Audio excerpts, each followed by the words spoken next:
हम लोग श्रीमद् भागवतम के तीसरे स्कंद के 24वें अध्याय के 40वें श्लोक से आगे पढ़ रहे हैं।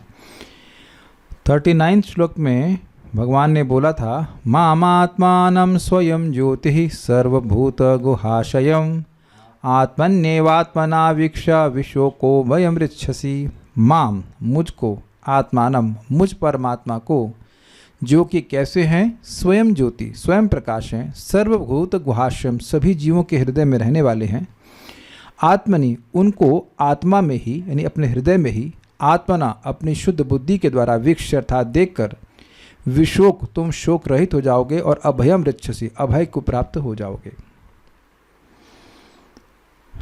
आज सुबह की एक बात को मैं फिर से रिपीट करूंगा इस क्लास की शुरुआत होने से पहले। यदि हम भूखे हों और भोजन की छाया प्राप्त हो तो क्या भूख शांत हो जाएगी? प्यासे हों और जल की छाया मिल जाए तो आप समझ रहे हैं, a shadow of food, a shadow of water will not be sufficient, we want actual water. तो जो 10.80.3-4 भागवतम के अनुसार वही वाणी वास्तविक वाणी है जिसमें भगवान के यश का वर्णन हो, वही कान वास्तविक कान जो भगवान के बारे में सुन रहे हो। यानी कि ये जो इंद्रियों के कार्य हैं ये वास्तविक तभी हैं जब भगवत संबंधी हों। तो आप समझ गए होंगे मैं क्या कहना चाहता हूँ कि आप और मैं इंद्रियों के कार्य को कर जरूर रहे हैं, लेकिन जब वो भगवत संबंधी होंगे तभी वो वास्तविक कार्य होंगे और तभी उनसे जो अपेक्षित संतोष है वह हमें प्राप्त होगा। समझ रहे हैं ना बात को? आंख से कुछ देखना चाहते हैं, आंखों में देखने की स्प्रिया है ताकि मन को संतोष मिले, लेकिन मिलेगा तब वो जो भगवान को देखेंगे या भगवान के भक्तों को देखेंगे।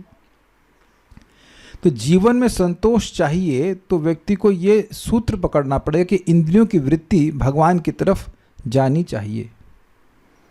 तो हम लोग का भाग्य है कि सब एक दूसरे के संग बैठ करके संगत हो जाती है। आप लोगों का संगत मुझे मिल जाता है और हम लोग बैठ करके भगवान के बारे में कुछ चर्चा कर पाते हैं, पढ़ पाते हैं। मैं एक्सप्लेनेशन ना भी दूं, केवल पढ़ लें, ये भी बहुत बड़ा भाग्य है। प्रभुपाद जी के तात्पर्यों का रोज संपर्क मिल रहा है। बहुत बातें तो प्रभुपाद इतना सुंदर लिखते हैं कि व्याख्या की जरूरत ही नहीं है, सेल्फ एक्सप्लेनेटरी होता है। तो वो सुन ले रहे हैं, ये भी बहुत बड़ा भाग्य है। क्योंकि कभी कभी एक दो भक्त मुझे मिले, वो बोले हमें पढ़ने में रुचि ही नहीं, हमें खाली सुनने में रुचि है। बड़ी अच्छी बात है, सुनने में रुचि, चलो वो भी ठीक है, लेकिन अब पॉइंट ये है कि अगर अकेले रहे तो वो पढ़ेंगे ही, ये कोई ज़रूरी नहीं है। और कुछ और कार्य करेंगे जो कि वाकई नकली होगा, एक्चुअल में नकली, एक्चुअल में असली नहीं होगा, ये बात है। तो अब यहाँ पर अपने पिताजी को आज्ञा दे दिए हैं, लेकिन एक कोई व्यक्ति संन्यास ले रहा है तो चिंता होगी ना कि लड़का क्या करेगा और माता का क्या होगा। तो यहाँ पर बता रहे हैं कि मैं माँ को आध्यात्मिक विद्या देकर के उनके सारे कर्मों को शमित कर दूंगा। भगवान क्यों ऐसा कर सकते? क्योंकि भगवान है। तो बेटे की चिंता भी समाप्त एक लाइन में और माँ की चिंता भी समाप्त। सबको समझ में आ रहा है? आध्यात्मिक विद्या बेटा कह रहा है, बेटा मतलब भगवान कह रहे हैं कि मैं माँ को देख करके सारे कर्मों को शमित कर दूंगा। तो जो ज्ञान दे करके माता को ठीक कर देंगे, माता को मुक्त कर देंगे, तब उनके विषय में तो बंधन की बात ही नहीं होती। I hope it is very obvious. तो यहाँ पर वह दोनों प्रकार के भय का निवारण कर रहे हैं। तो श्लोक को हम लोग बोलेंगे। वेदवाद नहीं पा रहे हो क्लास के बाद?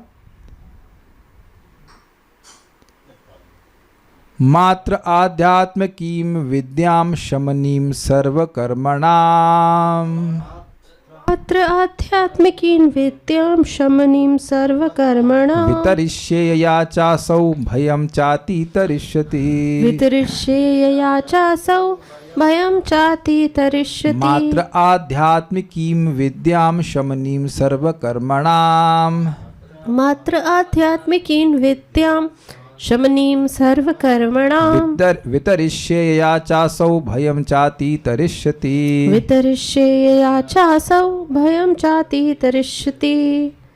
मात्र आध्यात्मिकीं मात्र आध्यात्मिकीं विद्यां शमनीं सर्वकर्मणां मात्र आध्यात्मिकीं विद्यां शमनीं सर्वकर्मणां वितरिष्यया चासौ भयं चातितरिष्यति वितरिष्येया चासौ भयं चातितरिष्यति।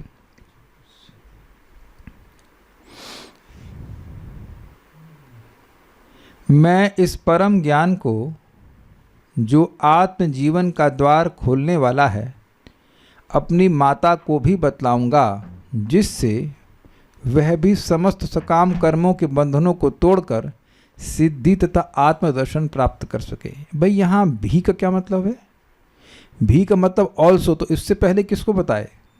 पिताजी को बताए। मई संन्यस्त कर्मणाम बताए ना कि अपने सभी कर्मों को मुझ में समर्पित करके आप अभय की प्राप्ति करेंगे। बताए कि नहीं बताए? तो पिताजी को बताए तो माता जी को छोड़ नहीं देंगे, माता जी का भी उद्धार करेंगे। तो भी से क्लियर हो गए। इस प्रकार वह भी समस्त भौतिक भय से मुक्त हो जाएगी। माता देवहूति को भी सर्वकर्मणाम सभी कर्मों को शमनीम समाप्त करने वाले। शमन का मतलब होता है, जैसे आपने अग्नि शमन विभाग सुना है, तो क्या मतलब होता है? अग्नि जल रही है, उसको शमन कर दिया, मतलब समाप्त कर दिया, है कि नहीं? ठंडा कर दिया। तो कर्मों को समाप्त करने वाले आध्यात्मिकीम विद्याम वितरिष्ये, अध्यात्म ज्ञान का उपदेश कर दूंगा। एक बात फिर यहाँ पे बोली जाएगी कि भगवान पुत्र हैं, किसके हैं? कर्दम और माता देवहूति के। लेकिन भगवान उद्धार कैसे कर रहे हैं? ज्ञान देकर। क्योंकि जीव बंधन में क्यों पड़ा हुआ है? अज्ञान के कारण। और अज्ञान के कारण वो कर क्या रहा है? भोग तो कर रहा है, ठीक है, आप सही कह रहे हैं। मैं एक शब्द सोच रहा हूं, he is making improper use of his capacity to choose. अपने चुनाव करने की क्षमता को वह गलत, उसका दुरुपयोग कर रहा है। ये सबको, किसी को समझ में आया मैंने क्या कहा? आप सभी लोग जो यहाँ उपस्थित हैं, अपनी इस स्वेच्छा से आए हैं कि कोई पीट पीट के लाया है? अब समझ में आ गया आपको? आप और मैं प्रॉपर नॉलेज से युक्त होकर इस क्लास में आए कि नहीं आए? अंदर आ सकते हैं आप लोग, इनकम सेट, कोई नहीं, कोई प्लीज कम। कि ये हमारे लिए लाभदायक है। जिसको भी आपने प्रीचिंग किया है कृष्ण भावना के बारे में, उसको प्रेम से समझाया कि नहीं? देखिए आप लोग, आप देह नहीं आत्मा हो, भगवान के अंश हो, इज इट नॉट? उसके बाद उस ज्ञान को प्राप्त करके वो खुद चुनाव करता है कि नहीं? और नहीं जानने से जो वो गलत चुनाव किए जा रहा है, भगवान के मिमिक होने वाले कार्य, तो उससे अज्ञान बढ़ रहा है कि नहीं? I hope is very very clear ना? तो ये ज्ञान देने का मतलब है कि जीव को भगवान से जो संबंध है वो समझाया जाए। कैसे कर्म उसको करने की, कर्म तो करेगा ही, कैसे खाना है, कैसे बैठना है, क्या करना है, जो कैसे कर्मों को भगवान को समर्पित करना, ये विद्या सिखाना होता है। और इसका ऐसा प्रभाव है कि अपने आप ही व्यक्ति का ज्ञान नष्ट होता है। जैसे अपने आप गलत कार्य करने से अज्ञान बढ़ता है, वैसे ही सही कार्य करने से अपने आप अज्ञान नष्ट होता है, ज्ञान अपने आप व्यक्ति को होने लगता है। क्या ये सबको समझ में आ रहा है?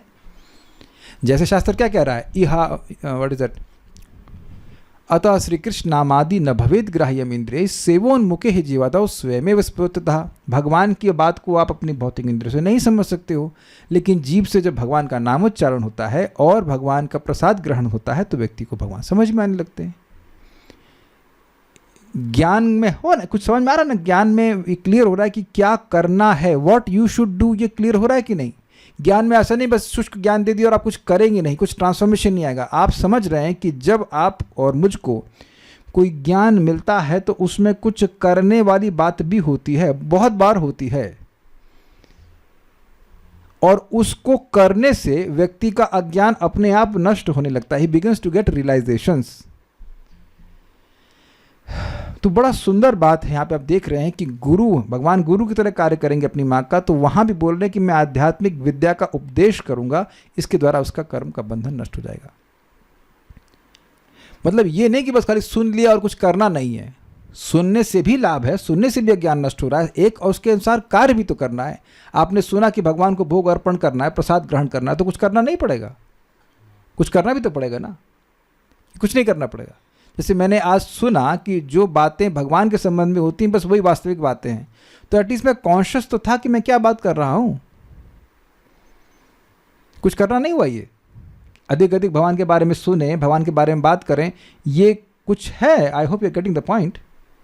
ये बहुत सूक्ष्म बात है कि अज्ञान हमारे कर्मों की वजह से ही बढ़ रहा है, तो वो कर्म भी चेंज करने का ज्ञान दिया जाना चाहिए और उससे अपने आप अज्ञान नष्ट होने लग जाएगा। आई होप मैं समझा पाया। अच्छा, आप ज्ञान देंगे तो उससे क्या हो जाएगा, तो कह रहे हैं यया च असौ भयम च अतिरश्यति, जिससे कि वह भयम यानी भव भय बंधन को, भव भय समझ पा रहे हैं, भव मतलब होना, बार बार जन्म लेना, बार बार मरना, ये बहुत बड़ा भय है, उसके बंधन को च अतितरिष्यति। दो च हैं, एक पहला तो च हो गया की, और दूसरा च का कुछ विशेष प्रयोजन है। अतितरिष्यति मतलब पार कर लेगी, यानी भव बंधन को पार कर लेगी, और च का मतलब है और परमानंद की प्राप्ति करेगी, अर्थात ये भी मेरे धाम की प्राप्ति कर लेंगी। इस पूरे स्कंद में अंत में आप देखेंगे कि माता देवहूति के बारे में बताया जाएगा कि अंत में वो कपिलम गति प्रपद्ये, ऐसे कर कुछ है, प्रपेदे कपिलम गति ऐसे कुछ बोलते हैं कि भगवान कपिल के धाम को माता देवहूति प्राप्त कर गई, यानी वैकुंठ चली गई। तो वैकुंठ चले जाने में दो बातें हैं कि नहीं, वैकुंठ चलेगे तो दो बातें होंगी, एक बात ये कि व्यक्ति मृत्यु से पार हो जाएगा, और दूसरी बात ये कि वह वैकुंठ में जाकर भगवान का पार्षद बन जाएगा। तो ये च से सूचित हो रहा है। ये है कल्याण, ये है वास्तविक कल्याण किसी का। केवल किसी के देह के लिए ही कुछ कर देना, ये वास्तविक कंपैशन नहीं है। देखिए, आप और मैं किसी के भी देह को पूर्णतः ठीक कभी नहीं कर सकते। ठीक है, दवा देना चाहिए, कुछ देना चाहिए, लेकिन जब तक देह रहेगा वो समस्या में रहेगा, क्योंकि देह ही समस्या है। आप लोग कभी किसी इस इल्यूजन में मत रहना कि कोई व्यक्ति कहते बस तुम हमारे को फॉलो करो और तुम्हें कोई दवा नहीं खानी पड़ेगी, वो भी कलयुग में। It is impossible. कुछ ना कुछ बीमारी तो हर समय लगी ही रहेगी, शरीर इसी प्रकार का है, दुखालयम शाश्वतम। लेकिन वास्तविक कल्याण है कि व्यक्ति को ज्ञान दिया जाए, ट्रेनिंग दी जाए, जिस प्रकार से वह इस रोग से मुक्त होकर के भगवान के पास चला जाए। और ये एक वास्तविक बेटे का लक्षण है। ये नहीं कह रहे हैं लिटरली, ये नहीं कह रहे हैं लिटरली, सामने देखिए लिख रहे हैं मैं शादी करूंगा, बहू लाऊंगा, 6 बच्चे पैदा करूंगा, पिंड दान करूंगा, ये कुछ बोले हैं अब तक। ये कोई रिस्पॉन्सिबिलिटी नहीं, करो मत करो कोई महत्वपूर्ण नहीं। लेकिन आध्यात्मिक ज्ञान का अनुशीलन खुद करे लड़का, और माँ नहीं समझ पा रही तो माँ को समझाए, अगर समझना चाहे नहीं, माँ समझना ना चाहे तो फिर कोई बात नहीं। मात्र, यहाँ मात्र का मतलब ओनली नहीं है, मात्रे है। मात्रे मतलब अपनी माँ को आध्यात्मिकीम विद्या, आध्यात्मिक विद्या को, जो कि शमनीम सर्व कारणम कर्मणाम, जो सभी कर्मों को शमन करने वाली है, यानी कि उखाड़ फेंकने वाली है, उसको वितरिष्य, वितरण करूँगा। एक बात और समझने होगी, जब हम लोग कर्म करना रोक ही नहीं सकते हैं, अभी बताया गया, तो सारे कर्म उखड़ कैसे जाएंगे? जब हम कर्म करना रोक ही नहीं सकते हैं, ना ही कश्चित क्षणमपि जातु तिष्ठत् कर्मकृत, यही तो श्लोक है भगवद गीता का, ना ही कश्चित क्षणमपि जातु तिष्ठत् अकर्मकृत, अकर्मकृत। कोई भी व्यक्ति बिना कर्म किए एक क्षण भी नहीं रह सकता। तो पर भगवान बोल रहे कि कर्म किए बिना रह नहीं सकते, और ये कह रहे हैं आध्यात्मिक विद्या से सारे कर्म शमित हो जाएंगे। ये क्या है? रिजॉल्व कीजिए, माइक बोलिए। कर्म करने की इच्छा को खत्म कर देंगे, भगवत विमुख कर्म करने की। हाँ, वेरी गुड, भगवत विमुख कर्म बंद हो जाएंगे। समझ रहे हैं? बात बोलना नहीं चाहिए, अर्थात भौतिक बात नहीं बोलनी चाहिए, भगवान की बात बोलनी चाहिए। ऐसा नहीं कि आप बोलना बंद कर देंगे, सोचना बंद कर देंगे, खाना बंद कर देंगे, ऐसा हो सकता है? ऐसा नहीं हो सकता है। कर्म का मतलब ही हो गया जो कर्म आपके फल को जनित करने वाले हों, बंधन करने वाले हों। तो आध्यात्मिक विद्या के द्वारा व्यक्ति कार्य करना नहीं बंद करता है, लेकिन वो कर्म के रूप में परिणत नहीं होते हैं। आपने गीता में सुना है, यज्ञार्थात् कर्मणो अन्यत्र लोकोयम कर्म बंधना। यज्ञ के लिए, भगवान विष्णु के लिए जो कार्य किया जाता है उसको छोड़कर बाकी सारे कर्म बंधन के कारण बनते हैं। तो यहाँ सब कर्म को शमित करने का मतलब हुआ वो सारे कर्म बंद करवा दूंगा जो कि उनके बंधन के कारण है। अब समझ में आ गया? इजी है, ठीक है, उसको दूंगा। वित्तरिष्ये यया, जिसके द्वारा चा असौ मतलब यह भी का मतलब आप तो विशोक और अभय की प्राप्ति करोगे ही, लेकिन माता भी भयम च अतितरिष्यति, भय को अच्छी प्रकार से पार कर जाएंगी, भवबंधन को यानी कि मोक्ष मिल जाएगा, और साथ साथ च का मतलब है कि वैकुंठीय सुख का अनुभूति करेंगे, परम आनंद की प्राप्ति करेंगे। एक भक्त हमको पूछे कि उनके मन में कुछ खराब इच्छा आ रही है, वह क्यों आ रही है? बड़ा ध्यान से सुनिएगा इस बात को, बहुत गंभीरता से। देखिए, गलत इच्छा और अच्छी इच्छा की बात नहीं है। हम सब लोग सुख चाहते हैं, सब लोग सुख चाहते हैं और उसमें कोई गलती नहीं है, लेकिन भ्रमित होने के कारण हम सब लोग सोच रहे हैं कि ये भौतिक व्यवस्था मुझे सुखी कर देगी, और इसी को कुबुद्धि कहते हैं। सुख की इच्छा कुबुद्धि नहीं है, लेकिन सुख को जब हम किसी मटेरियल एडजस्टमेंट में ढूंढते हैं तो वो गलती है, वो गलत दिशा में।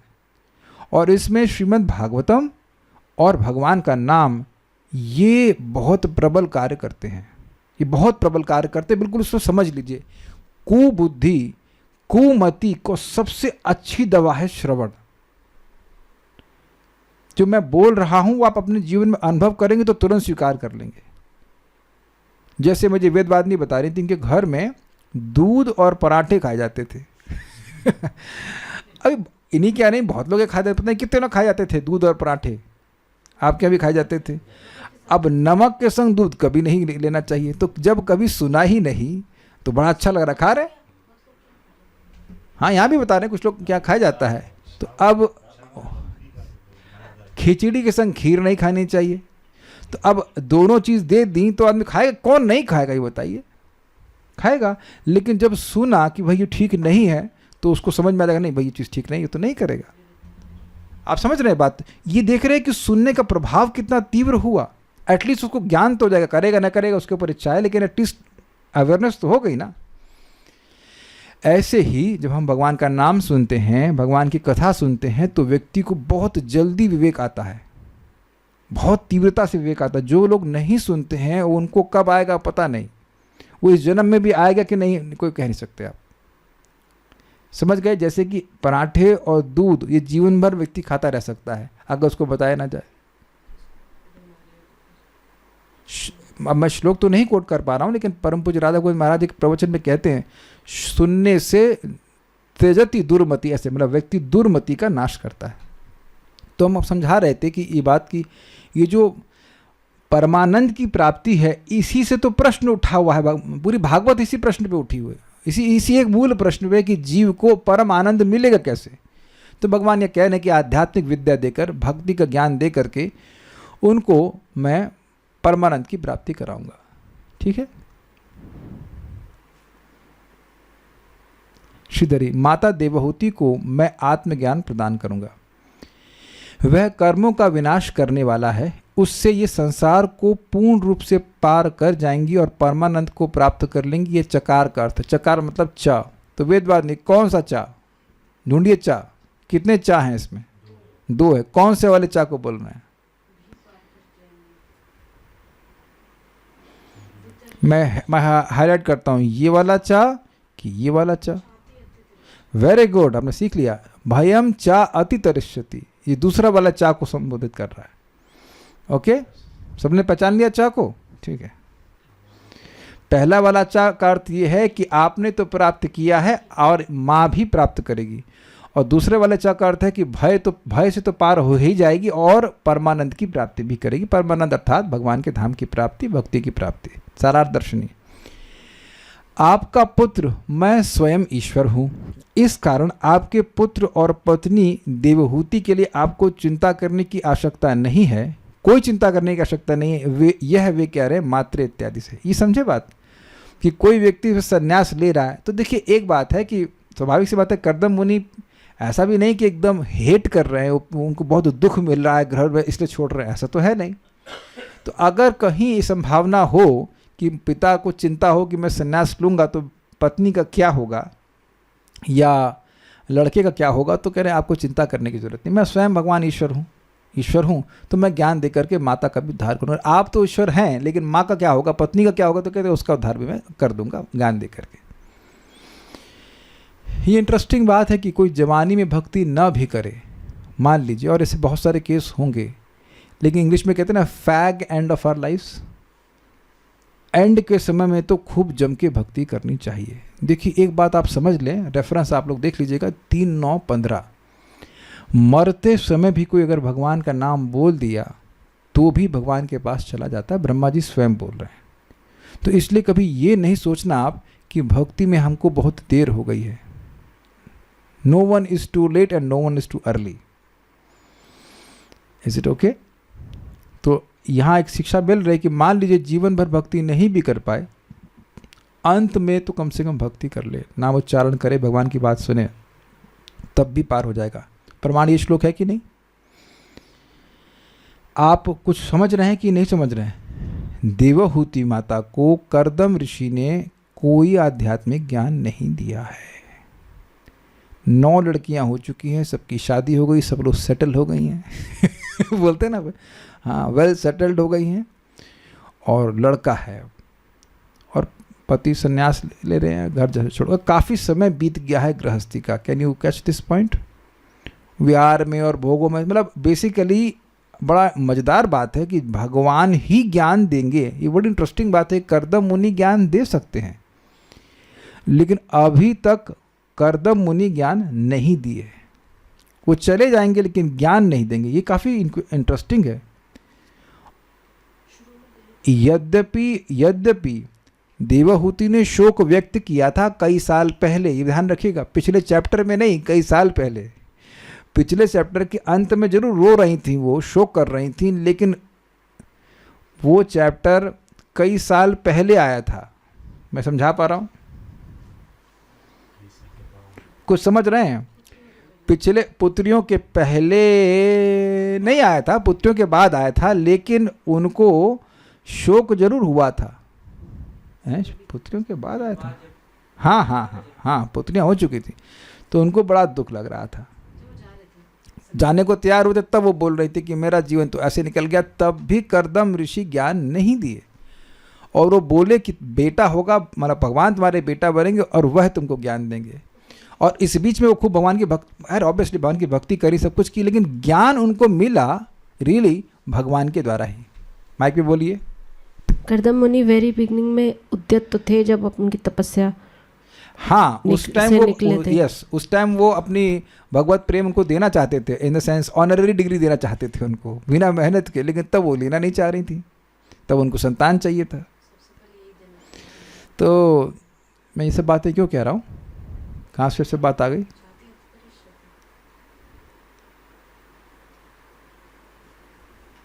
हाँ, बात इसी पर आ रही थी कि कर्दम ऋषि को तो ज्ञान है, वो जा रहे हैं, पिता जो बेटा है वो तो भगवान है, लेकिन माता का उद्धार कैसे होगा? और हाँ, मैं खाली ये नहीं, मैं इस बात पे कह रहा था कि पूरा जीवन अगर भक्ति नहीं भी किया है, अंत समय में भी भगवान के बारे में वो आ रहा है भक्ति करने के लिए, तब भी वह वैकुंठ की प्राप्ति कर सकता है। There is hope for everyone, that's a point.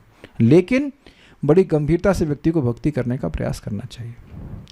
तात्पर्य, गृह त्याग के समय कर्दम मुनि अपनी सुयोग पत्नी देवहूति के लिए अत्यधिक चिंतित थे। अतः योग्य पुत्र ने वचन दिया कि न केवल कर्दम मुनि भवबंधन से मुक्त हो जाएंगे, वरन देवहूति भी अपने पुत्र के उपदेश से मुक्त हो सकेगी। यहाँ पर एक उत्तम दृष्टांत प्रस्तुत हुआ है। पति आत्म साक्षात्कार के हेतु संन्यास ग्रहण करके चला जाता है और उसका प्रतिनिधि, उसका पुत्र, जो उसी के समान शिक्षित है, घर पर माता के उद्धार हेतु रहता है। उसी के समान शिक्षित है मतलब आध्यात्मिक ज्ञान में उसी प्रकार से प्रबुद्ध है, ये अर्थ हुआ। सन्यासी अपने साथ अपनी पत्नी को नहीं ले जा सकता। वानप्रस्थ आश्रम में मनुष्य अपनी पत्नी को सहायक के रूप में अपने साथ रख सकता है, परंतु उसके साथ संभोग नहीं कर सकता। किंतु सन्यास आश्रम में वह पत्नी को अपने साथ नहीं रख सकता। अन्यथा कर्दम जैसा व्यक्ति अवश्य पत्नी को साथ रखे होता और आत्म साक्षात्कार की साधना में उसे कोई अड़चन ना हुई होती। ये समझे? कर्दम ऋषि अत्यंत आत्म साक्षात्कारी पुरुष हैं, आत्म संयमी पुरुष हैं। आपने सुना था कि विहार करते समय भी अलुप्त महिमा, उनकी महिमा लुप्त नहीं हुई थी, वो भोगों में लिप्त नहीं हो गए थे। भोग में थे लेकिन लिप्त नहीं हुए थे। पद्म पत्रम इवाम भसा, जैसे कमल का पत्र कीचड़ में रहता है लेकिन उसमें लिप्त नहीं होता है, ये सब हम लोग पढ़ चुके हैं। तो ऐसा नहीं था कि वह संन्यास ले लेते और पत्नी को साथ में ले लेते तो उन्हें कोई इंद्रिय संयम करने में दिक्कत आती, लेकिन ये कोई आचरण है नहीं, इसलिए संन्यास ले रहे हैं तो पत्नी को साथ में नहीं लेके जा रहे हैं। संन्यास में व्यक्ति कभी किसी भी प्रकार का उसका संपर्क किसी भी स्त्री से नहीं हो सकता, ये बात बोल रहे हैं। किंतु कर्दम मुनि ने वैदिक आदेश का पालन किया, जिसके अनुसार संन्यास जीवन बिताने वाला कोई भी व्यक्ति स्त्रियों के साथ किसी प्रकार का संबंध नहीं रख सकता। बेसिकली संन्यास मीन्स सोशली डेड। तो जो पति मर गया, अब उसकी पत्नी उसके साथ कैसे रहेगी और क्या क्यों रहेगी? Got it? ये बात है। किंतु उस पत्नी का क्या होता है जिसे पति त्याग कर जाता है? वह पुत्र को सौंप दी जाती है और पुत्र वचन देता है कि वह उसे बंधन से मुक्त करेगा। स्त्री संन्यास ग्रहण नहीं करती। आधुनिक युग में अनेक बनावटी तथा कथित आध्यात्मिक संस्थाएं तथा समितियां स्त्रियों को भी संन्यास प्रदान करती हैं। यद्यपि वैदिक साहित्य में स्त्रियों द्वारा संन्यास ग्रहण करने का कोई उल्लेख नहीं है। ये इसको अगर खिचखिच नहीं करेंगे तो उम्र 5 साल के हो गए कि नहीं हो गए आप? नहीं हुए अभी? खिलौना दे कुछ? अच्छा। अन्यथा विधान होने पर कर्दम मुनि अपनी पत्नी को साथ ले जाकर उसे भी संन्यास दिला देते। और देखिए ये हंसने वाली बात है ही, प्रभुपाद जी के जाने के बाद इस्कॉन में भी कुछ माताओं को संन्यास दे दिया गया था। And that's very astonishing. अब प्रश्न ये है कि क्या प्रभुपाद जी के ग्रंथ चेंज कर दिए गए? नहीं, वही है जो उस समय तो अब है सब। तो क्या लोग पढ़ नहीं रहे थे? तो अब मेरे ख्याल से अब तो कोई माता, जब नोट कर लो, कोई माता जी कभी हमसे पूछेगी तो हमको बता देना भाई ये रेफरेंस देख लीजिए आप प्रभुपाद जी के तात्पर्य का। कोई जरूरत नहीं है। और क्या इससे भगवत प्राप्ति में कोई कठिनाई है? नहीं। हम प्रथम स्कंद में भी सुन चुके हैं, माता द्रौपदी और माता सुभद्रा, वो भगवान, वो जब सुनी कि भगवान छोड़ दिए हैं शरीर, क्षमा कीजिए, भगवान अपने धाम वापस चले गए हैं, तो उनके 5 पति चले गए थे, तो वो अपने ही घर में शरीर छोड़ दी और भगवान के पास चली गई। भगवान के पास जाने का तो केवल एक ही क्राइटेरिया है ना, कि अंत काले च मामेव। भगवान का स्मरण जो अपने मृत्यु के समय करेगा, वो कहीं भी हो भगवान के पास चला जाएगा। तो इसलिए यह नहीं सोचना चाहिए कि स्त्री हैं, हम संन्यास नहीं ले सकते तो भगवत प्राप्ति नहीं हो सकती। कोई जरूरत नहीं संन्यास लेने की। संन्यास लेने का बहुत सिंपल तरीका है कि मन, बुद्धि और वाणी से भगवान की सेवा में नियोजित होने की ट्रेनिंग ली जाए। बस सिंपल है, ठीक है। किंतु स्त्री को तो घर पर ही रहना चाहिए। उसकी जीवन की 3 अवस्थाएं होती हैं। बालपन में पिता पर निर्भर रहना, युवावस्था में अपने पति पर आश्रित रहना और वृद्धावस्था में सयाने पुत्र यथा कपिल पर आश्रित रहना। अब एक प्रश्न है कि मान लीजिए पुत्र ना हो और पति जी फिर चले गए, तब क्या? तब पता नहीं क्या तब पता नहीं क्या। अब देखिए, जैसे चैतन्य महाप्रभु ने संन्यास लिया तो उनकी वृद्ध माँ थी और पत्नी थी, तो बच्चा तो कोई था नहीं तब। तो हमने सुना है ईशान नाम के एक भक्त थे जो कि सेवक थे, वो सेवा करते थे, and that somehow they managed. इतना मैंने सुना है कि माता लक्ष्मी प्रिया, नहीं तो पहली पत्नी थी विष्णु प्रिया माता पूरा एक मतलब घर के बाहर ही नहीं निकलती थी, कोई उनको देख नहीं सकता था। और वो जितना माला जप करती उतना चावल का दाना वो भोजन करती, जितना माला ना कि जितने ना कि महामंत्र, जितना माला जप करती उतना चावल वो ग्रहण करती, बस। है ना? सही बोल रहा हूँ। That's how she was living. तो ज़्यादा कुछ नीड भी नहीं थी, है तो भगवान है, लक्ष्मी जी, उन्हें क्या जरूरत है, लेकिन ठीक है। वृद्धावस्था में स्त्री की प्रगति उसके सयाने पुत्र पर निर्भर करती है। सयाने मतलब वो सयाना भी होना चाहिए, केवल बड़ा नहीं होना चाहिए। ऐसा नहीं जैसे हमको अब याद आ रहा है, जो लोग मर गए उनके बारे में बोल सकते हैं, हमारी दादी शरीर छोड़ दी लेकिन टीवी नहीं छोड़ी समझे, लास्ट मोमेंट तक अद्भुत थी वही। वो एक उनकी मच्छरदानी लगी रहती थी कांस्टेंट 24 आवर्स, उसके सामने टीवी रहता था और उठी खाना खाने के लिए मच्छरदानी के बाहर निकली, फिर अंदर चले गई, वॉशरूम यूज़ करती हूँ पूरा टाइम। मतलब अमेजिंग था। आंख भी खराब हुई कि नहीं, हमारे सामने तो नहीं खराब हुई देख के जानी मैच पे मैच, टीवी, ये अमेजिंग क्वालिटी काश। और लंबा जी 91-92 तक, सोचो कितना माला, अगर 16 भी कर रही होती 17 साल से लेकर के, तो कितना जब कर ली होती, करोड़ों करोड़ों नाम अकाउंट में जाते, लेकिन ना, वेस्ट क्या है ये, तो कोई बताने वाला ही नहीं था। ये बातें हैं। आदर्श पुत्र कपिल अपने पिता को आश्वासन दे रहा है कि वह अपनी माता का उद्धार करेगा, जिससे उसके पिता अपनी पत्नी के प्रति निश्चिंत होकर शांतिपूर्वक जा सकें।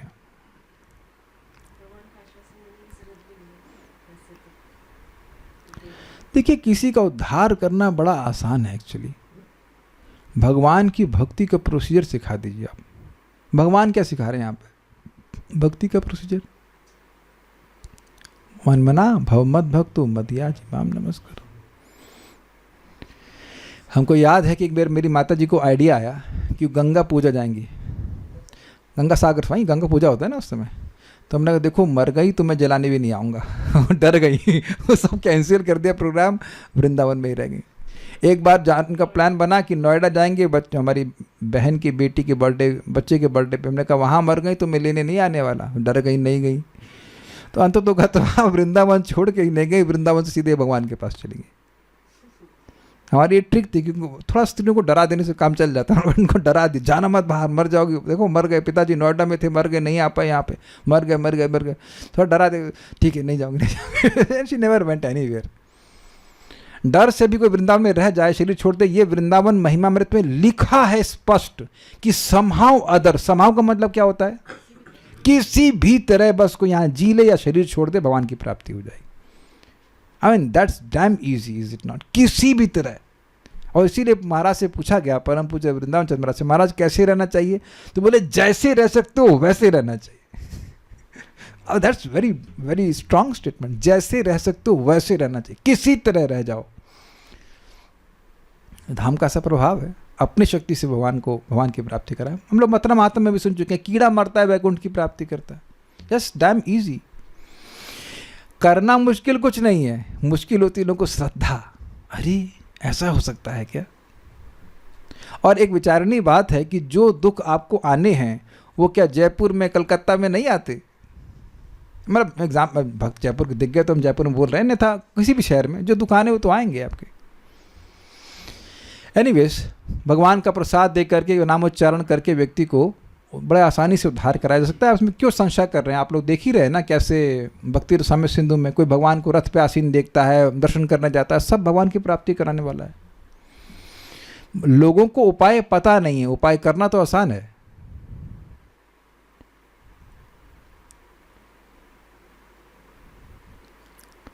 लंबा बोले। कृष्णा बुक में श्रील प्रभुपाद जी बता रहे थे कि वयस्क पुत्र ना हो तो अपने पिता के घर जाकर उनके संरक्षण में एक स्त्री रहती है। कंस की पत्नी, अच्छा वेरी गुड, कंस की पत्नी अपने पिता जरासंध के संरक्षण में चली गई थी क्योंकि उनके तो पुत्र नहीं थे, इसलिए। Very good point, very good point. मुझे याद नहीं था, आपने अच्छा याद दिला दिया कि अगर मान लीजिए कि पुत्र नहीं है तो स्त्री अपने पिता के पास वापस आके रह सकती है। अब पॉइंट ये कि भाई पिता जरूरी है कि जरूरी नहीं कि पिता हो रहे भी, नॉट पॉसिबल, लेकिन हो सकता है फिर भाई के संग रहे जैसे भी। गृहस्थ त्यागने के बाद संन्यास का वर्णन है, लेकिन गृहस्थ के बाद वानप्रस्थ आता है। वानप्रस्थ में माता देवहूति को ले जा सकते थे श्लोक के अनुसार। जी हाँ, बिल्कुल ले जा सकते हैं, लेकिन वो लिए ही नहीं ना। देखिए उनकी कंडीशन थी, ये स्पेशल व्यक्ति हैं, वो पहले ही बोलती थे कि जैसे ही लड़का होगा मैं घर छोड़ दूंगा। आप लोग को याद है कि नहीं बात? तो पहले ही से उनका वो सन्यासी मटीरियल ऐसे कहना चाहिए, वो पहले से ही सोच लिए थे कि हमें वानप्रस्थ से मतलब ही नहीं, विल जस्ट लीव। तो ये स्पेशल केस है जहाँ पे वानप्रस्थ को छोड़ करके सन्यास आ रहे हैं। देखिए वानप्रस्थ तो टारगेट करना चाहिए, वानप्रस्थ is a very peaceful life. वानप्रस्थ इज वेरी पीसफुल. अगर दोनों पति पत्नी भक्ति कर रहे हैं तो जो बच्चे हैं वो आपको वैसे भी घर में नहीं चाहते हैं. इन केस अगर आपको लग रहा है कि गलत तो नहीं कह रहे हैं, they anyhow don't want you. Pushpa Singhal माता जी हैं, उनका बहुत मज़ेदार उनका एक स्टेटमेंट है. ये let me see if I can see. मैंने अब पता नहीं लगा रखा है कि नहीं लगा रखा है, लेकिन पहले लगा रखा था कि ना बेटा साथ देगा ना बेटी साथ देगी, पत्नी से बना के रखो बुढ़ापे में साथ देगी. ऐसे ऐसे कुछ ऐसे बोले. And was very interesting. Very very interesting. तो और ये फैक्ट है, इज इट नॉट? जनरली ऐसा फैक्ट है कि नहीं सेवा करते हैं लोग. आजकल कलयुग में तो आप जानते हैं कि एक बाल्टी 5 बाल्टी का पानी भरती है, लेकिन 5 बाल्टी मिल करके भी एक बाल्टी को नहीं भर पाती है. समझते हैं इसका मतलब ना? तो और इस सब हमने आंखों से देखा है इस प्रकार से, कैसे हमारे दादाजी दादी सब घर में रहते थे. Nobody wanted them. They could have actually gone to Haridwar या कुछ भजन करते, लेकिन वो नहीं, घर में ही पड़े रहते. एक श्लोक और है, लेकिन हमको नहीं पता कि हम ये कर पाएंगे, तो कल के लिए रख दें क्या इसको? छोटा भी नहीं है, बहुत मज़ेदार है. थोड़ा सा समय अगर आप लोग दें तो हम लोग कर लेंगे. 20 मिनट तो हमारे पास हैं, मे बी 8-10. चलिए फिर कल ले लें. क्या कल क्या करना चाहते हैं? आज कर लें, कोई हाथ नहीं खड़ा कर रहा, तो ठीक है फिर कल कर लेते हैं. So will stop here. Shrimad Bhagavatam की जय. श्रील प्रभुपाद की जय. निताय गौर प्रेमानंदे. चक्कर क्या